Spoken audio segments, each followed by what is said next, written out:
big enough. I think he was 12 and David was probably 10. We got them their first little dirt bikes, their little motorcycles. And they would take off on the back roads because they weren't allowed on the highway. So they take off on the back roads. I imagine you remember this too. Well, David's bike broke down. Kevin got on his bike to come get me to go get David. And in the meantime, from Kevin coming home, this guy, and I don't remember who it was, just too long ago, he saw David broke down. He said, "What's the matter, little fella?"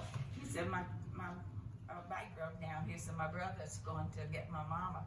He said, "Oh, you don't have to do that. Let me put that bike on the back of my pickup." He picked up that bike, put it in the back of his pickup, and brought David home. You remember that? You wouldn't be able to trust people to do that these days. And I said, where in the world would you have that? Not too many places. And I mean, that's why I always said Jay was the perfect place to raise children. And it still is, I think. It's a safe place. My boys used to stand when they had that 7-Eleven on the corner.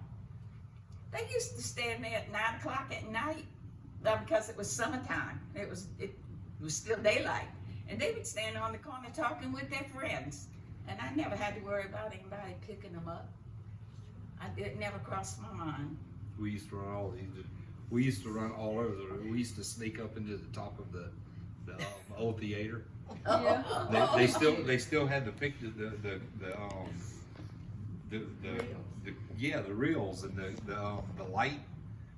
They still had two of them up there at the top. I wonder if they're still there. No. I don't think they are now, but they were then. Yeah, we do. But they did a lot of stuff I didn't know about. Big film, I think, in that market. So tell us about Mr. Don and what he did with Brown and Root. Like, so he started off, go ahead.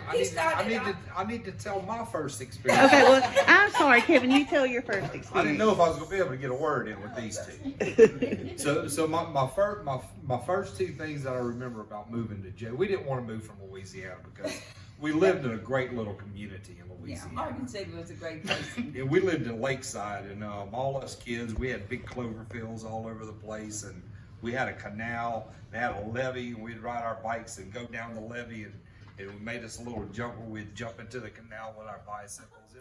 It was a blast. We'd catch snakes every day. So when we moved over here, my first two memories I have was going and looking at the hills, the big hills, because there's no hills in South Louisiana. So we were amazed at these big hills. Yeah. You know, we had never seen hills like that. And then my second memory was going to class, and one of the first things we did was the teacher had the kids reading some words, and the whole class was saying the words at the same time, and they were saying things like ice and nice, and I realized I don't talk nothing like these. I've never heard anybody say rice. Right. Or nice. And I shut up. I stopped talking because I wasn't saying it like they were. I was thinking, man, these people talk a lot different than we do. And they made fun of us. Yeah. Because we all had the accent back then. You still have the accent. I love it, but you still have the accent. I had a lady in the Winn-Dixie last Sunday when I went, and she says, "I'm trying to figure out where that accent is from." She says, "It's either New York or Louisiana." It's definitely Louisiana. But when I went to college, there was people that thought I was from New York. I said, "No, The Bronx. I'm a Cajun. She has more of the New Orleans accent than the deep South Louisiana. Yeah, well, one thing talking about Daddy, you know, Obi mentioned about the oil field coming to Jay and providing jobs for people. And although Dad already worked in the oil field, you know, he was an equipment operator in Louisiana, and he was an equipment operator when he moved here. Well, when we moved back to Morgan City, He was like the district manager He for was the oilfield. district superintendent. District superintendent for oilfield construction He was the top in man. 7 years. So he moved from Running a bulldozer. running a bulldozer to being one of the big wigs in 7 years. And you know, one of the things that was different was he had a phone in his car. You know, Those first phones he were was crazy. the only one with a phone in his Yeah. car in Jay, Florida. I'm pretty sure. And the horn blew when it rained. In the horn, yeah. And the phone was like on the hump, in the middle of the car. Was it a bag phone or a phone phone? No, it was mounted. In the Oh, okay, it was car. mounted in there, yeah. And it had like 50 buttons on it. Daddy's It was like a bag phone at first. And then it went to the whole mounted thing. But Yeah. with it, this was mid-70s now. Yeah, his wasn't until late 80s. Yeah, the phone was in the car and it had a bunch of buttons on it, and the receiver looked just like a phone except it had a button on the inside, and you could, when the other person's talking, you listen, but when you talked, you had to press that So button. kind of like a CB. like a radio, but Yeah. but you could call somebody's house on it. But the phone itself was like the size of a large suitcase, and it was in the trunk of the car. Oh, wow.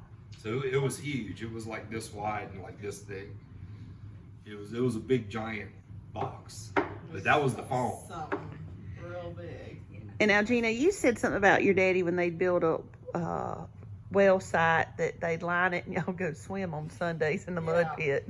So, part of the location, we're gonna have these big, huge pits, and he can probably tell you what those pits were for. I don't know, but they were lined in plastic, and before the oil rig would actually get put up, we'd get to go swimming. Those were called reserve pits. Reserve it. There were cuttings in it and part of the drilling fluid. And there was kind of a little dam down the middle. The cuttings settled on one side, the liquid went around the other, and it was reused, pumped back down the hole. Oh, okay. But before all that If you happened, didn't want to get in it after. no. But that was, what Don did was they're in the construction part of the oil field. And they prepared everything Like knock down the for the whole, trees. yeah, they cleared it off. They everything. built the site. They built the They drilling built site. the site. The The first, board when road you go going to to the- it and everything. when you go to the oil plant, Mm-hmm. you take a left, and right there, Yeah. there's a well site. And that was the first well site Daddy was building when we moved here. And all four of us was on the bulldozer with Daddy. And next thing you know, he's like throwing us off the bulldozer to the ground. And his bulldozer went into that sunk into the ground. So there was like a spring underneath it.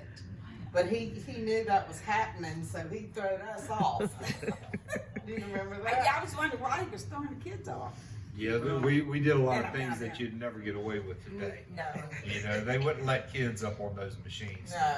Oh, Not no, nowadays. yeah. Daddy we'd go riding on Sundays, you know. That After was church, our we would get in the car thing. or his truck and go ride to where he was working at, and he'd ride us on the bulldozer. And then sometimes me and David would go with him to work, and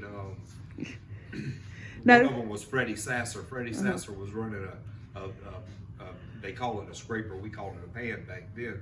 But as soon as we got there, me and David would jump out the truck and go run to where Freddie was and jump up on the machine with him. And Freddie Yeah. gave No David eye protection, no ear protection. Oh, yeah. And Freddie gave David and Kevin another first Oh, yeah. experience. Oh, yes. He gave us a chaw of his tobacco.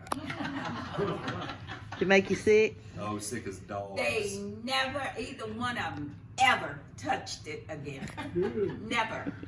It's one good point you're making right here that's peculiar to the southeastern part of the United States is the board roads. The board road, yeah. In Oklahoma, Kansas, all up through there, West Texas, you don't see board roads. Now, why are the board roads here? Yeah. Why are they there? Sandy, loamy soil But it in the sinks. spring, so, yeah. It's Yeah. mud. Now, those roads, whether you know it or not, are extremely dangerous Yeah. because every board is, in that period of time, was nailed down. And they they come up every once in a while and Oh, they've gone yeah. through Yeah. the floorboard of a car. Really? Yeah, at times. Wow. Over the years, it was quite and those weren't left because the boards were rented. Right, they removed them before They removed the oil people came on. Right. It- They